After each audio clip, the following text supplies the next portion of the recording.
Hi hello అండి అందరికీ. ఈరోజు 3 రకాల ఆకుకూరలతో ఒక బ్రహ్మాండమైన కూర చేసి చూపిస్తా అండి. మల్టీవిటమిన్ టాబ్లెట్తో సమానం అండి ఈ కర్రీ. అంత విశిష్టమైన ఆరోగ్య ప్రయోజనాలు ఉన్నాయండి ఈ కూరలో. ఇది వచ్చేసి చింత చిగురు అండి, ఇది వచ్చేసి పాయల కూర అండి.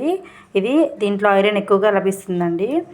ఇది చెంచల కూర అండి. చాలా ప్రదేశాల్లో పల్లెటూరు ప్రాంతాలలో పచ్చకూర అంటారండి, చాలా ప్రదేశాల్లో అయితే చిర్రాకు అంటారండి. ఈ 3 రకాల ఆకుకూరలతో ఒక కూర చేసి చూపిస్తానండి. చాలా చాలా హెల్త్ బెనిఫిట్స్ ఉన్నాయండి. మీరు కూడా ప్రాసెస్ చూసేయండి. ప్యాన్ పెట్టేసుకొని 2 టేబుల్ స్పూన్ ఆయిల్ వేసుకున్నానండి.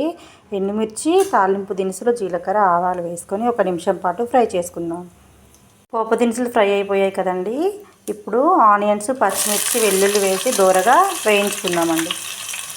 ఆనియన్స్, మిర్చి, వెల్లుల్లి ఫ్రై అయిపోయాయి కదండి.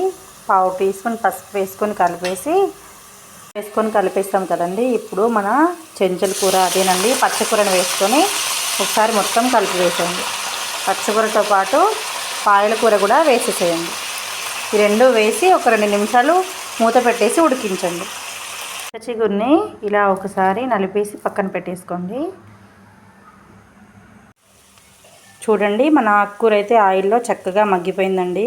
ఈ కూర పల్లెటూరులో ఎక్కువగా లభిస్తూ ఉంటుందండి. మా అమ్మగారు, అత్తయ్య గారు చాలా బాగా చేస్తారండి. వాళ్ళిద్దరిని చూసే నేను ఈ కర్రీ నేర్చుకున్నానండి.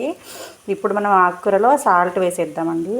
సాల్ట్ వేసేసి ఈ ఆకుకూరకి కొన్ని పచ్చిమిర్చి యూజ్ చేశానండి. సరిపడినంత కారం కూడా యాడ్ చేసి 2 కలిపేసి ఒక 2 మినిట్స్ కుక్ చేసుకోండి. కర్రీ అయితే మనకి కుక్ అయిపోయిందండి. లాస్ట్లో చింత చిగురు యాడ్ చేస్తున్నానండి. ఈ చింత చిగురు మనకు సి విటమిన్ ఉంటుందండి. అలాగే మన కర్రీకి సరిపడా పులుపుని, టేస్ట్ని అందిస్తుందండి. చింత చిగురు వేసి ఒక 2 మినిట్స్ కుక్ చేసేయండి. మన ఆకుకూర అయితే రెడీ అయిపోయిందండి. స్టవ్ కట్టేసి మీకు కూడా సర్వ్ చేసి ఎలా ఉందో చూపిస్తా. 3 రకాల ఆకుకూరలతో అద్భుతమైన ఆరోగ్య ప్రయోజనాలు కలిగినటువంటి మల్టీవిటమిన్లా పనిచేసే ఆకుకూర అయితే మనకు రెడీ అయిపోయిందండి. ఈ కూరను మీరు కూడా ట్రై చేయండి. ఎలా వచ్చిందో నాకు కామెంట్ చేయండి. ఇలాంటి మరిన్ని హెల్తీ రెసిపీస్ కోసం మన ఛానల్ని సబ్స్క్రైబ్ చేయండి. మీ ఫ్రెండ్స్ అండ్ ఫ్యామిలీకి షేర్ చేయండి. Thank you for watching.